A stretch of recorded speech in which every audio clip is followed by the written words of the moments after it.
presenters and also so Kotoko players so and one coach so. Team name and so Kumasi presenters but now I say Kotoko team and a Kotoko coach. 1987 you Kotoko and then so how 2022 you Kotoko.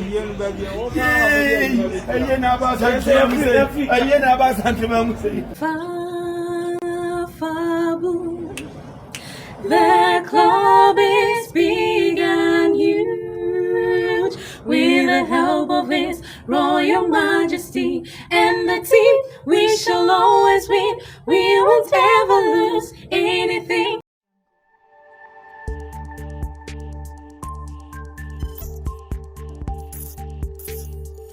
Kumasi Asante Kotoko Ephraim our CAF Champions League nim asemi eyawre hostem yepa omoni tima efri Burkina Faso a ne din di RC Kadiago na esi akan yenyina yenim se Kotoko edi kan ekokrom ho ekowe ne 1-0 entinani da so kese wom se obafie ye Babaya Sports Stadium no na yese obebo ntina na gum abo ama Kotoko etima konanim e Champions League nim nanso fofi anto ata kwasi adai na match ne eba so na ohwe sene ahokeka na supporters ne ewo a omudi Ura Stadium a na omwanije kese pa se omo eba stadium a bibia betima koyi e de ama omo nanso so ye hunisa ohwe sene radio stations ahodo eka ho asem o Asantemantem Enkramantem ene miami ahodo bebre na ema supporters no energy bi se omo Babaya Sports Stadium no matima win match no na de energy kese aba oseikrom ye before the match no the enthusiasm any ahokeka strong kwa supporters ni enyaye hoping say enka Kumasi Asante Kotoko betima win match na dia mom ye hwe we emrasisia.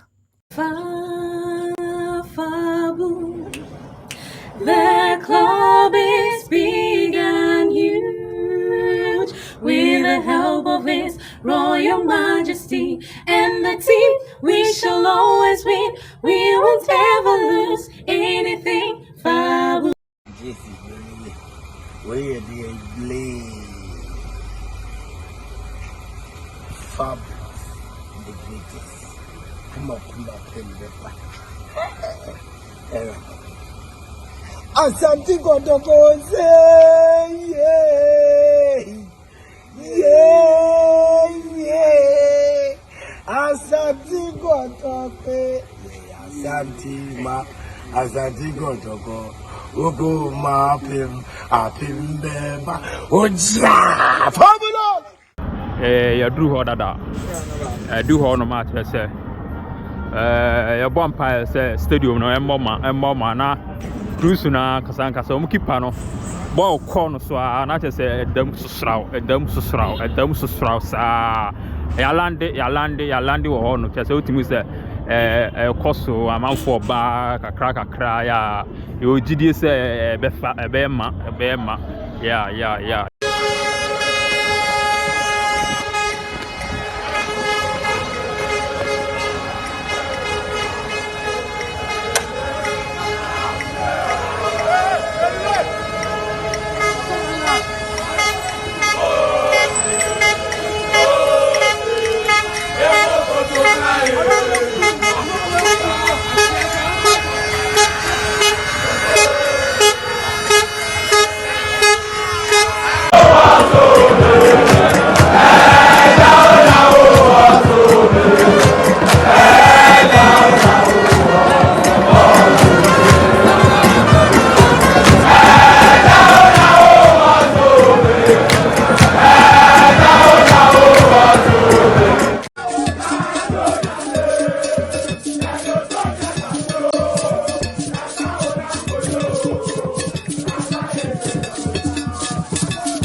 na se wohwem yi pa dia na ka supporters ne de omo wa rehemu kese na ebeye den na Kotoko etimi alusu match sanse wedi ka kukuru mu akɔwe ne 1-0 enti obi kuro nkwa na wawe ne 1-0 de na ise fie de obetuma pintra na guma ma bibia ye kama na nso so no supporters ne enhu ne sa RC Kadiego fo yi se oma Kumasi Asante Kotoko fie enzo amedi agro dwumadi ne ko na wie no na omo ahye 1-0 ade etia Kumasi Asante Kotoko na chese wo se yebo penalties ni yehunu de obitima akɔ nanim penalties ni mu na Kumasi Asante Kotoko omobo na omasai no na Kadiego fo iso abebo na omahye bi na omasai bi na Kotoko fo iso elbo to gunti ni nyina ko wiase no na akoye 3-1 in favor of RC Kadiego na ise Kumasi Asante Kotoko CAF Champions League nim na after the game no supporters na bufu omudi free stadium no ba bontene na nyasam ketwa ohwe kura na ebinum kura ehuru Kotoko bus no any players na chese omo tinte to kokko dia che players nse modemo omo boy no 77 predias anzo ani yenhwe reaction after the match na yebra metwas omudi bobo na wasini bobo aseni bobo e omo afufia ba betina sani eleba sani ba betina sa ba bo ase wala se ba kwa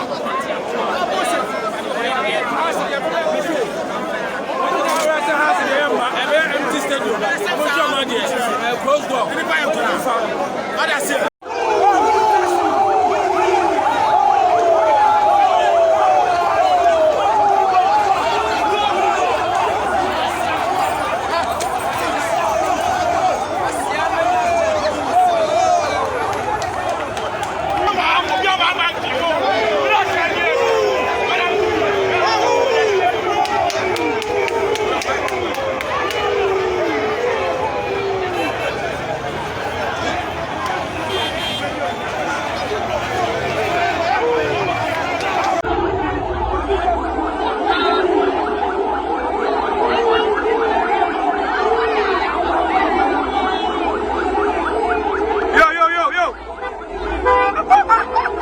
na oi ena Kumasi Asante Kotoko supporter baako onde oyoba nensem na okana no odimpa ose wahuni yese Kumasi sports presenters wi wa omo ya Kotokofo ewo Asante Mountain ha omo de bia da se team ni nyekura na omo ka sempa de afa Kumasi Asante Kotoko ho de bia da se omo raise hopes higher no match we kura no we say no mu see bo players number so as if say players no yehu omo so bida meanwhile players no most of them no new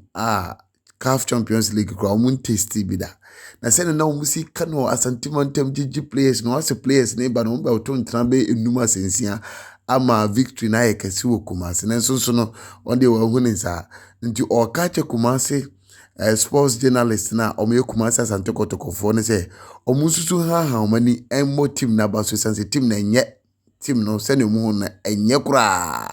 ade a enye de hu a so ka se enye na susu ha wani ebo na ba so asif se eya 7 predias agopraman so ene be kire bia ne say sa players egu Kotoko animase no Obi Kumasi presenters na so Kotoko players so ene omu coach so team ne nya enso Kumasi presenters betna ha ka say Kotoko wo team ena Kotoko coach omo na eku Kotoko team nti omo Dr. Kwame Cheyi no on share na Kumasi presenters no omo go team na so na omo say no on hwehwem if say team na nya nti o say Kumasi presenters omo kan no clutch na omo say mu team na enya no mu nja say da bia Kotoko ye say da Kotoko ye say se team kase lusu match say ya obongu say videos bebre circulate on social media na Kotoko elusu to RC Kadiego no ani yehu video ba ko bi abrantie bi ene onene ne nkofo bi te baby na ya abrantie as a commentary na almost say dey team say esu bi a oja gum ne nyasam keto ka say 7 predias dey Kotoko aye supporters no in fact so mu didi a enye adane su ene ejajo ama omo to onu ko odibi aye nana ya sponsor CEO odibi so aye nkofo bi chese or pointy fingers at them so omo ana ama Kotoko ntimi anko manu yenhwe sa video no yemra mewie ewa Diogo 1987 you Kotoko and then so how 2022 you Kotoko and about sentiment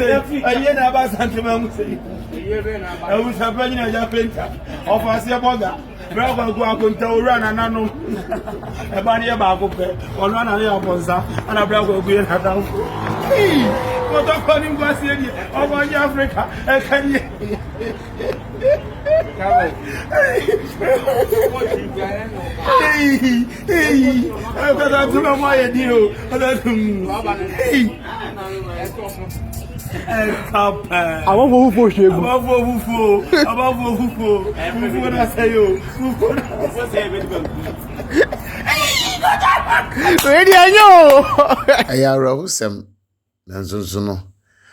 the game of football baby etimisi is either a win, draw or lose. Kotoko nanka hopes no hockey see pa say nka omu fie after defeating RC Kadiego by 1-0 or Mwankasa home no nka ombe bibi e wo baba ya Sports Stadium na so ye hu ne sa Kotoko Ephraim or CAF Champions League no ye hwe ni mu say omo eba Ghana Premier League no ba be bibi na next season no omutimi ekomanima omatumi abeta omo or CAF Champions League. Poku TV ene wonu gusu a ocean mesre wada se uhunu video ya notification bell no mi aso aye subscribe button no mi aso a na wa hese o de beto all na che said video bi atum obenya kwan na otumi ahwe bi na wa share video no so ama afoforo wa chichi ne benche enso enye bi ahwe.